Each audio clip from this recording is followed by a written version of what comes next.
Good evening and welcome to World News. This is Shekina. Today we lead with the former President Joe Biden's return to the political stage as he addresses concerns over social security cuts in the United States. We'll also bring you the latest on tensions at the White House, press briefing, developments in the ongoing conflict in Gaza and much more. Let's get into the details.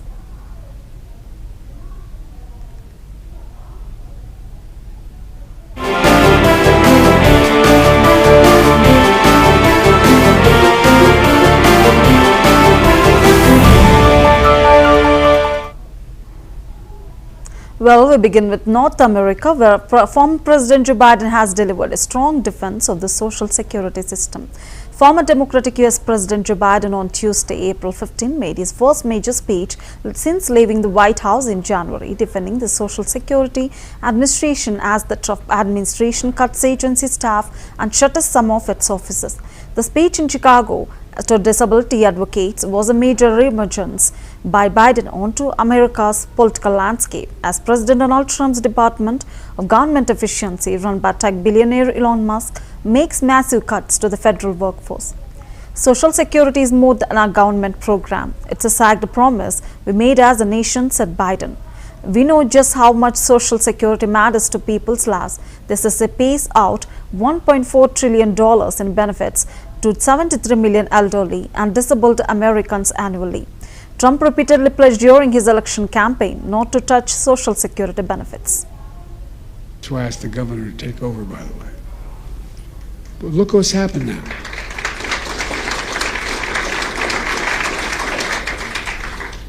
Fewer than 100 days, this new administration has made done so much damage and so much destruction.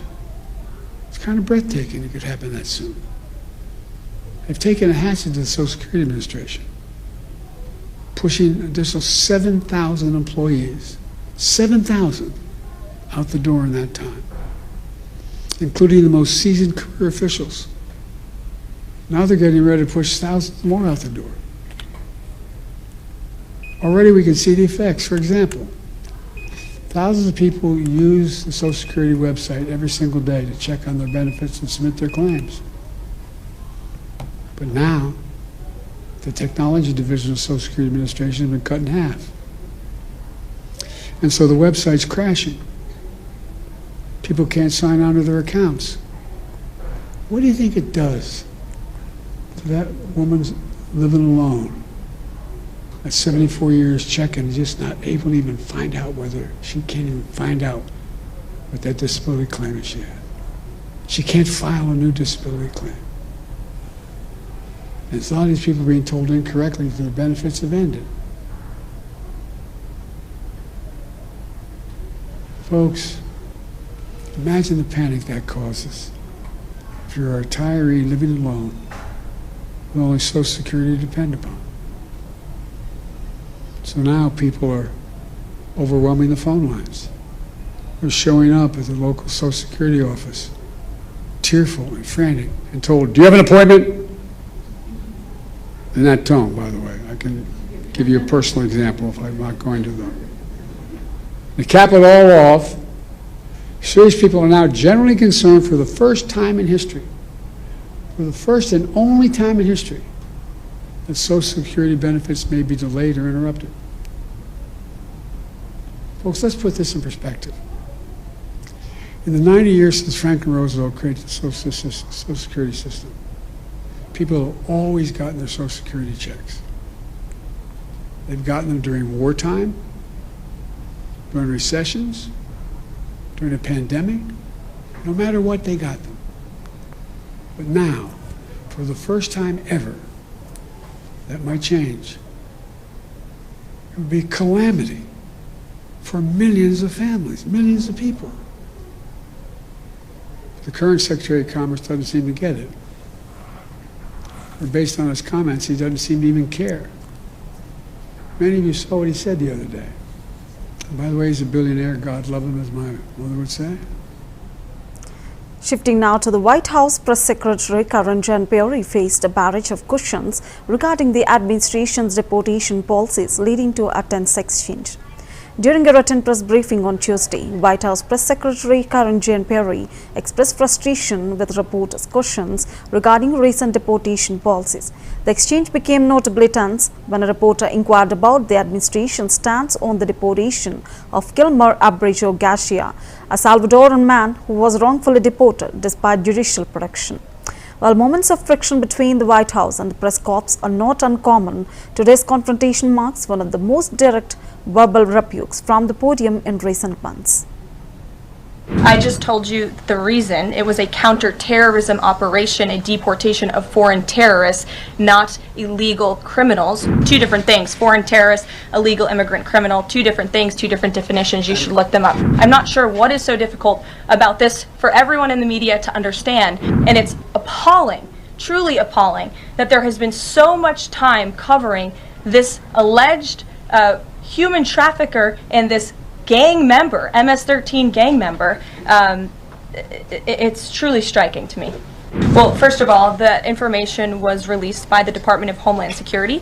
The individuals on the flights to El Salvador are foreign terrorists, and those are counter-terrorism operations. They are much different than the arrests and final order of removals that you see on a day-to-day basis that law enforcement agents are conducting around the country.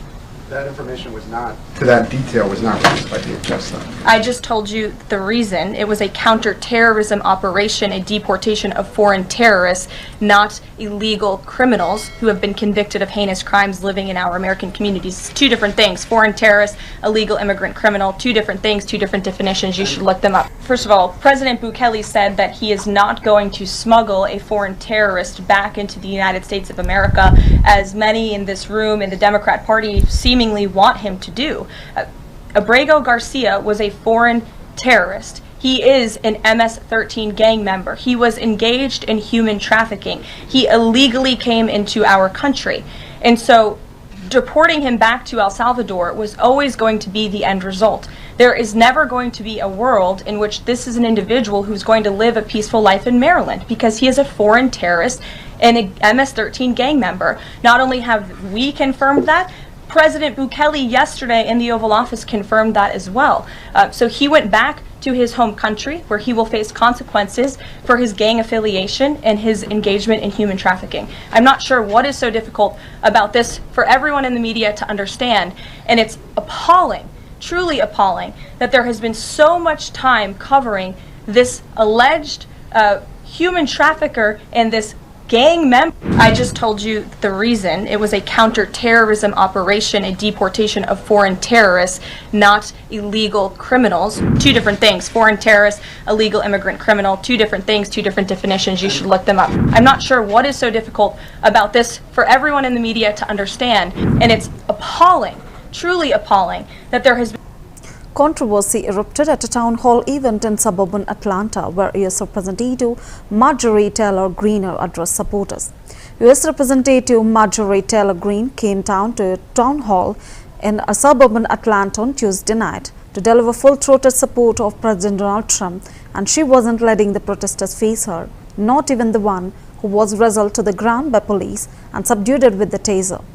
3 people were arrested at the event, including a second-person. Police said they also shocked, and others were escorted out because Greene and police said they were being disruptive.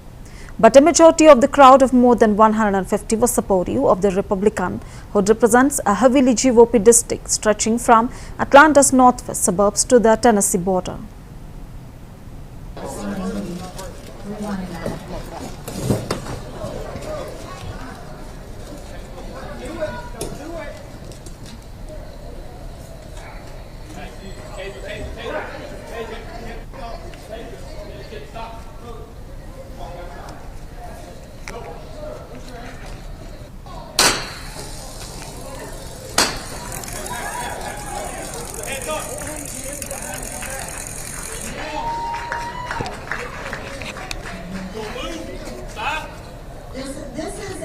This is a peaceful town hall.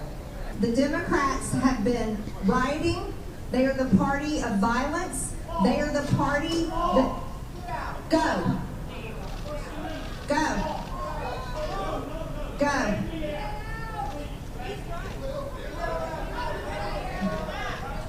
If you want to sit and listen...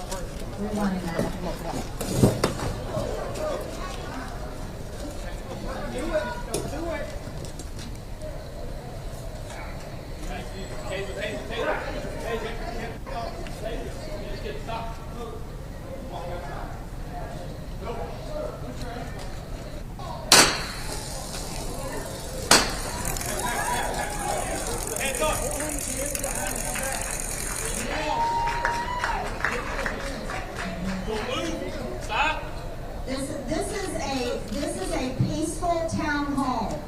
The Democrats have been rioting. They are the party of violence. They are the party that... Go. Go. Go.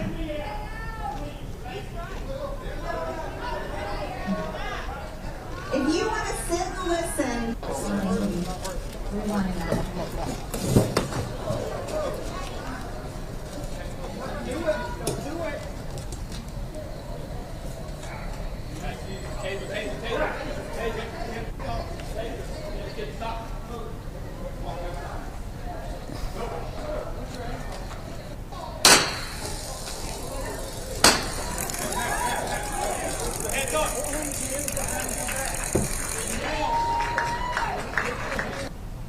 Meanwhile, the US State Department has more to clarify reports of significant budget cuts proposed by the Trump administration.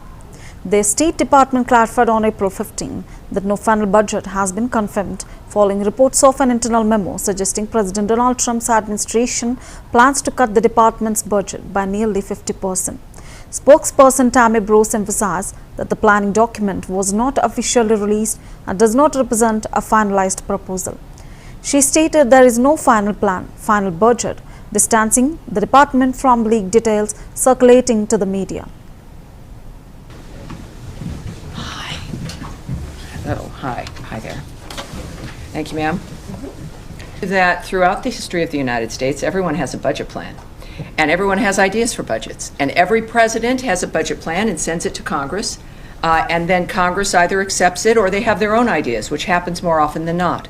I can tell you that whatever you've seen in public was not released from this entity, it was not released from this department, it was not released by the secretary, that there is no final plan, final budget, final dynamic. That is up to the White House and the President of the United States as they continue to work on their budget plan and what they will submit to Congress. So I would suggest that you check with the White House. But the kinds of numbers and what we tend to see is reporting that is early or wrong or based on leaked documents from somewhere unknown, and then everyone writes stories about those things. And hi. Oh, hi. Hi there.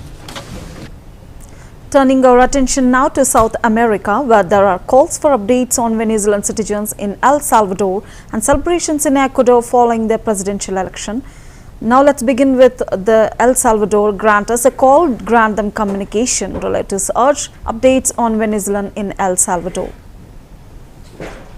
En su choza libertad pidió, a este santo nombre tembló de pavor. La ley respetando la virtud y honor, el cielo formó, la América toda existe nación. Libertad, libertad, libertad, libertad, libertad, libertad, libertad. Guyán.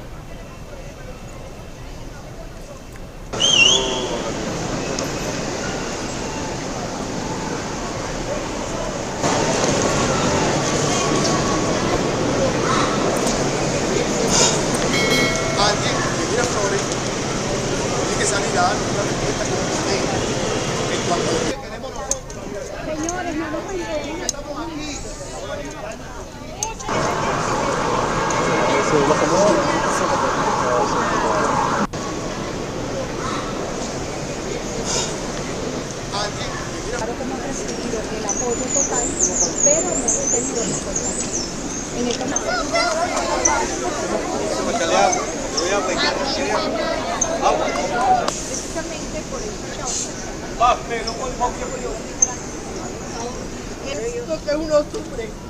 Cuando tengo un hijo o tengo un nieto, saben lo que uno está sufriendo. Pedí, exigí que le liberen. No solamente de nosotras, sino que de todos los...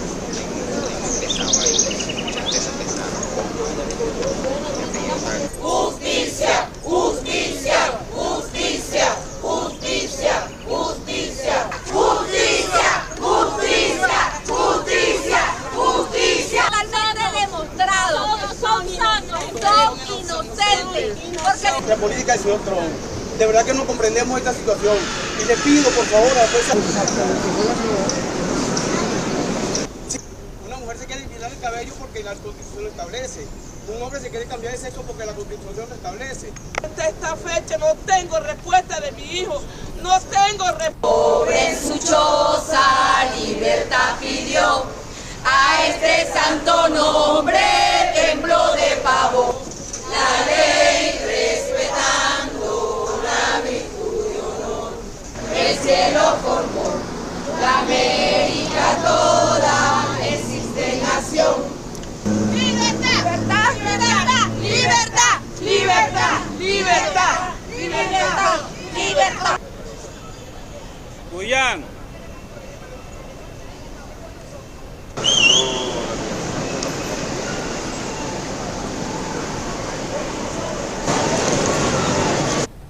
Ecuadorian President Daniel Noboa marked his re-election with the celebrations at the presidential palace, declaring a new era of freedom and justice. His victory over rival Lucia Gonzalez was affirmed by over 1 million votes.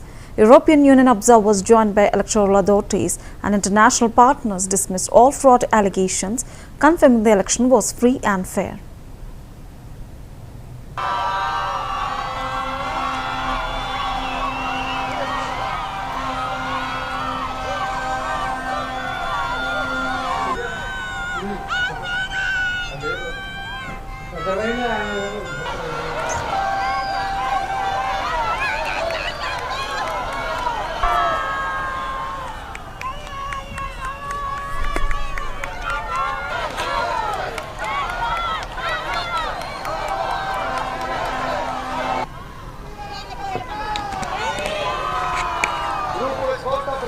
Ya se respira. We can breathe a different air now, an air of freedom, an air of justice, an air of tranquility as well. We can rest assured that we will be here serving you for 4 more years. Vamos a estar aquí sirviéndolos.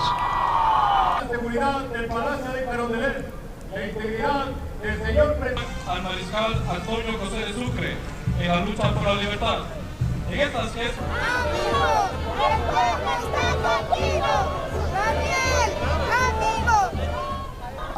It has been a very tough fight, and good triumphed over evil. Justice defeated impunity, and freedom defeated oppression.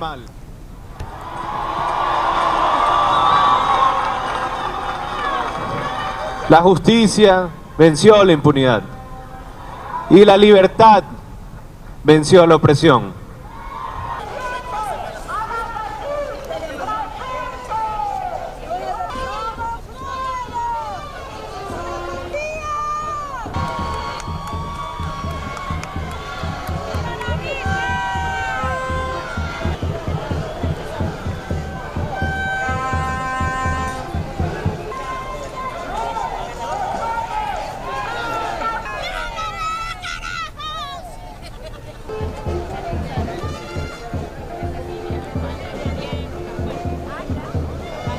En Ecuador 2025.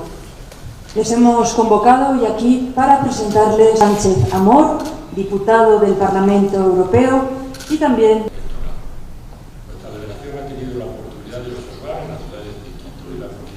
frente a aquellos, malintencionados, digo yo, And the face of those malicious individuals who have invested great efforts in generating uncertainty among the population, distrust in electoral institutions, and a narrative of massive and systematic fraud, which we reject outright, regardless of whether they recognize the results or not.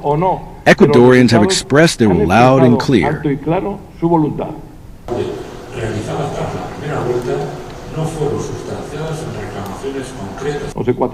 Ecuadorians have given the world an example that, despite all the difficulties, they can choose their destiny freely and in peace. Moving now to Asia, where cybersecurity accusations are flying between China and the United States, and a rare visit by the Israeli Prime Minister has taken place in Gaza. Let's begin with China, where tensions in the cyber realm have escalated as China accuses the United States of launching attacks during a major sporting event. China on Tuesday, April 15, accused the United States of launching cyber attacks targeting its essential industries during the Asian Winter Games in February, condemning the act as malicious cyber behavior. We urge the US to take a responsible attitude on cybersecurity issues, stop launching cyber attacks on China, and stop its unwarranted smears and attacks on China. Chinese Foreign Ministry spokesperson Lin Jian told reporters during a regular briefing in Beijing, adding that the country will continue to take necessary measures to protect its own cybersecurity. During the 9th Asian Winter Games, the U.S. government launched a cyber attack on the event's information system and critical information infrastructure in Heilongjiang province, causing serious damage to China's critical information infrastructure, national defense, finance, society, production, and citizens' personal information security. The nature of this is extremely bad. China condemns the aforementioned malicious cyber of the U.S. government. China has expressed its concerns to the U.S. in various ways regarding its cyber attacks on China's critical infrastructure. We urge the U.S. to take a responsible attitude on cybersecurity issues, stop launching cyber attacks on China, and stop its unwarranted smears and attacks on China. China will continue to take all necessary measures. During the 9th Asian Winter Games, the U.S. government launched a cyber attack on the event's information system and critical information infrastructure in Heilongjiang province, causing serious damage to China's critical information infrastructure, national defense, finance, society, production, and citizens' personal information security. The nature of this is extremely bad. China condemns the aforementioned malicious cyber. Well, coming to Middle East, Benjamin Netanyahu, the Prime Minister of Israel, has made a rare visit to the Gaza Strip during the 18-month war with Hamas. Netanyahu traveled to northern Gaza on Tuesday, where he met Israeli troops, according to a statement released after the visit by his office. The visit took place as Israel offered a new deal to Hamas that would involve a cessation of fighting, the exchange of Israeli hostages for Palestinian prisoners, and plans for post-war Gaza. Israel says it's exerting maximum pressure to secure the hostages' release.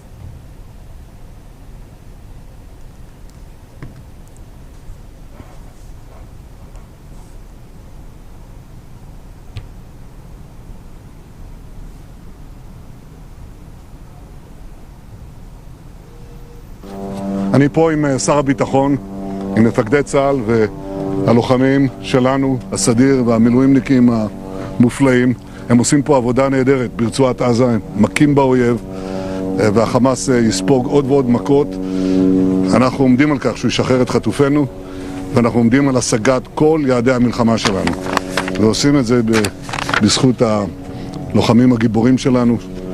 פשוט עושים עבודה מופלאה. אני רוצה להגיד לכם על מה אנחנו נלחמים ולמה אנחנו נלחמים.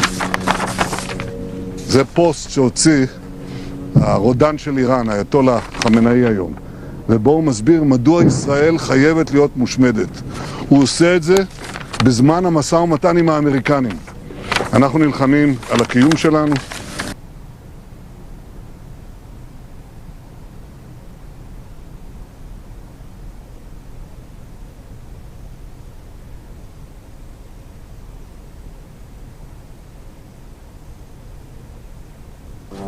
אני פה עם שר הביטחון, עם מפקדי צה"ל והלוחמים שלנו, הסדיר והמילואימניקים המופלאים.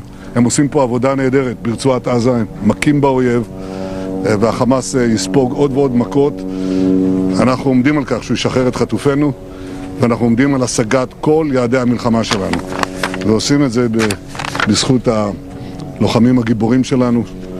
פשוט עושים עבודה מופלאה. אני רוצה להגיד לכם על מה אנחנו נלחמים ולמה אנחנו נלחמים. זה פוסט שהוציא הרודן של איראן, האייתולה חמינאי היום, ובו הוא מסביר מדוע ישראל חייבת להיות מושמדת. הוא עושה את זה בזמן המשא ומתן עם האמריקנים.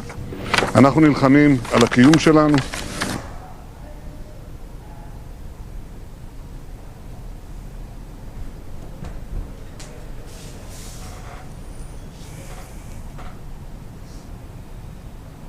Across to Europe now, where political maneuvering is underway in the UK, and Ukraine provides updates on negotiations with the US amidst continued conflict with Russia. Let's begin with the United Kingdom. In the United Kingdom, Nigel Farage of Reform UK claims his party is now the main challenger to Labour in several key regions. Nigel Farage has claimed Reform UK is now the main challenger to Labour in the Midlands, North Wales and Scotland, pushing the Conservatives into third place. In the campaign speech, he said voters felt betrayed by the Tories over Brexit and immigration, adding that backing the Conservatives in the Red Wall areas would be a wasted vote. The Reform are parking their tanks on the lawns of the Red Wall. And I mentioned Runcorn because Runcorn is that kind of constituency. It is Labour's 16th safest seat in the United Kingdom. Well, I'm going to be there again on Thursday of this week, and all I can tell you is we're giving them one hell of a run for their money, and it's going to be, you know, I get it. They've got 10 times the number of staff we've got. They've got a lot more money than we've got. They've got a much bigger machine than we've got, but it is going to be, I think, incredibly close in Runcorn. So in the Midlands, in the North, in Wales and in Scotland, Reform is now the opposition to the Labour Party, with the Conservatives trailing some way behind. And in these Red Wall areas, any thought that the Conservatives would start to win again seats that they surprised people with in 2019, some here indeed in County Durham, it's for the birds. The sheer level of betrayal of what people who voted for Boris Johnson in 2019 got. They didn't get the Brexit they voted for, and they got mass immigration on a scale never seen before in the history of these islands. Those people are not ever going to trust the Conservative Party up here again, and frankly, the Reform are parking their tanks on the lawns of the Red Wall. And I mentioned Runcorn because Runcorn is that kind of constituency. It is Labour's 16th safest. Ukrainian President Volodymyr Zelensky on Tuesday positively evaluated the course of negotiations with the US on minerals deal, and during a news conference with NATO Secretary General Mark Rutte in Odessa, Zelensky said that once talks and consultations are done, he will share more details.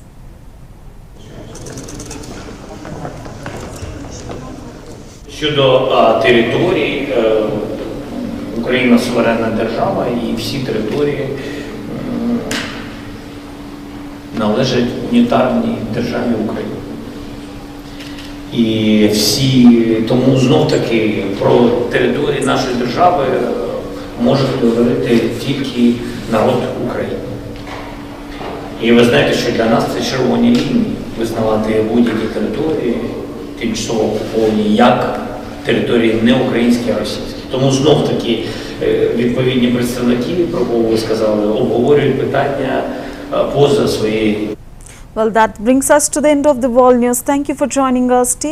Stay with us for more updates. Good evening.